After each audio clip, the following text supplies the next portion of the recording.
ये जो हम रोज नाम संकीर्तन करते हैं ना, ये हमारे जीवन का सर्वस्व है, हमारे जीवन का ये आधार है। और कहते हैं कि जिसके जीवन का कोई आधार नहीं होता फिर उसका जीवन निरर्थक हो जाता है।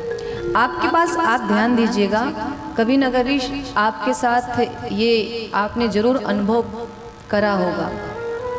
कितना भी धन आपके पास हो, कितना भी आप संपत्तिवान हो, कितना भी आप ऐश्वर्यवान हो, कितना भी आप बुद्धिमान हो, विवेकवान हो, लेकिन कभी न कभी ऐसा दिन जरूर आता है कि जब हमारे मन में एक बड़ी अजीब सी अशांति फैलती है और फिर हमें ना तो वो सुख सुविधा अच्छी लगती है, ना वो सोने चांदी से लदा हुआ शरीर अच्छा लगता है, गहना अच्छा लगता है, और ना हमारे घर के लोग हमें अच्छे लगते हैं उस समय पे, और ना हमें हमारा महल अच्छा लगता है।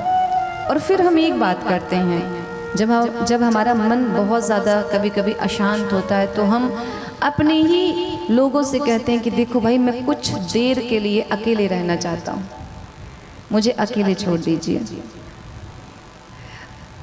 क्यों? क्योंकि वो उस समय आपका वास्तविक मन आपसे कुछ कहना चाहता है। अकेलापन आप क्यों मांगते हैं? जब आपका मन अशांत होता है तो आप की जो तिजोरी है उसको खोल करके आप क्यों नहीं देखते?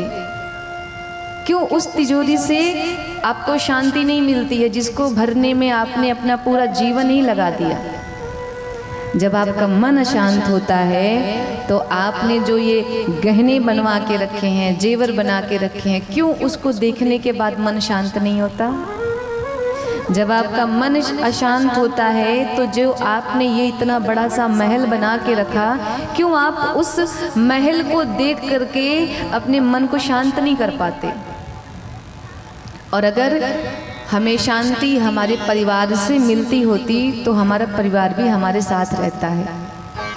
क्यों हम अपने ही लोगों से कहते हैं कि देखो भाई, मेरा मन बड़ा खराब हो रहा है, मेरा मन बड़ा शांत है, आप मुझे कुछ समय के लिए मेरे से कोई बात मत करो, मुझे अकेला छोड़ दो, मैं अकेले रहना चाहता हूँ, मुझे शांति चाहिए। अब देखिए हमारे मन की स्थिति, हम शांति के ही चक्कर में इतना सारा कुछ किए और इतना सारा कुछ करने के बाद भी हम कहते हैं कि देखो मुझे अकेले छोड़ दूँ, मुझे शांति चाहिए, मेरा मन अशांत है।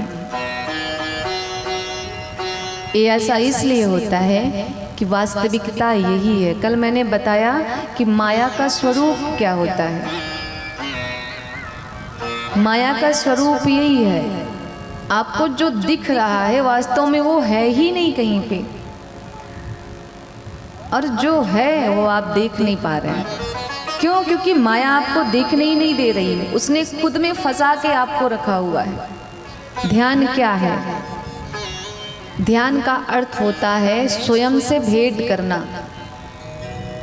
हम इसीलिए ध्यान करते हैं, बाकी तो हम सब देख रहे हैं। जब इस संसार के हाहाकार से हमारा मन त्रस्त हो जाता है तब हम नेत्र बंद कर लेते हैं कि मुझे कुछ नहीं देखना,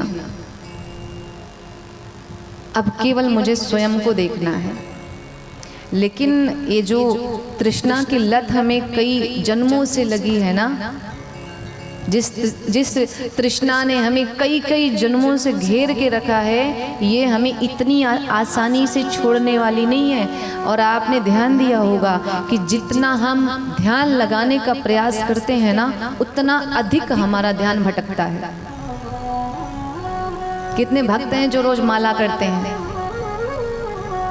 अच्छा, माला करते समय एक बात आती है ना कि जितना अधिक हम भगवान के विषय में सोचते हैं उतना अधिक ध्यान हमारा दूसरी चीज़ों के पीछे भागता है। और मुझे तो लगता है कि उसी समय आपको सारी चिंताएं घेर लेती हैं, है कि नहीं? तो आप किसी भी शास्त्र को उठा के देख लीजिए, किसी भी ग्रंथ को और उपनिषद दर्शन हर जगह एक ही चीज लिखी है, छोड़ दो छोड़ दो छोड़ दो। लेकिन एक श्रीमद् भागवत कथा ऐसी है जो कहती है कि छोड़ना नहीं है। छोड़ना तो हमें कुछ है ही नहीं। क्यों? क्योंकि छोड़ने से हमें मुक्ति नहीं मिल सकती, हमें तो पकड़ना है। पकड़ना किसे है? हमें गोविंद के पाद पद्मों को जा करके पकड़ लेना है। और एक बार आपने अगर गोविंद के चरण को पकड़ लिया, फिर आपको कुछ और पकड़ने की आवश्यकता ही नहीं पड़ेगी। और जैसे ही गोविंद की कृपा आप पे हुई, ये जो छोटे मोटे विकार हैं ना, ये तो स्वतः ही छूट जाएंगे। हमें इन्हें छोड़ने की ज़रूरत ही नहीं पड़ेगी। कोई यत्न प्रयत्न, कोई संघर्ष हमें करना ही नहीं है, ये खुद ही छूट जाएंगे। तो सीधा सा रास्ता है, भगवान को पकड़ो, किसी को छोड़ने की ज़रूरत ही नहीं पड़ेगी। सब अपने आप छूटते चले जाएंगे जो आपके जीवन में अनावश्यक है। तो इसलिए नाम जप और ध्यान नित्य करना चाहिए। और इसका कोई समय नहीं होता। समय में अगर आप खुद को बांधेंगे तो जीवन में आप कुछ कर नहीं पाएंगे। हाँ, एक बात जरूर है कि समय को महत्व दीजिए, लेकिन स्वयं को समय में बांधिए मत। समय बहुमूल्य है, क्योंकि अगर आज आपने समय को महत्व नहीं दिया तो याद रखिएगा आने वाला समय आपको महत्व नहीं देने वाला, फिर आप चूक जाओगे, पछताओगे। जैसे भगवान किसी गरीब और अमीर में कभी कोई अंतर नहीं करते, अंतर हम करते हैं। भगवान कभी अंतर नहीं करते। भगवान के मंदिर में आप जाओगे ना, गरीब को भी वही स्थान प्राप्त होगा और धनवान को भी। भगवान निर्धन को भी दर्शन देते हैं और धनवान को भी। तो नाम जप का बहुत बड़ा प्रभाव है हमारे जीवन में, स्थान है। इसलिए नित्य हमें भगवान को याद करना चाहिए। ऐसा कोई दिन ना जाए जिस दिन हमें भगवान की याद ना आए।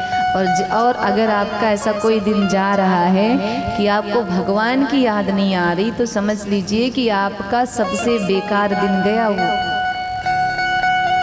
कहा हनुमंत विपत्ति प्रभु सोई, जब तब सुमिरन भजन न होई। सबसे बड़ी विपत्ति है उस दिन, समझ लीजिए आपके लिए। तो इस प्रकार से भगवान के जो भक्त हैं, उनका कर्तव्य बनता है कि वो हमेशा प्रभु को याद करते रहें, क्योंकि प्रभु को याद करने में ही हमारी भलाई है।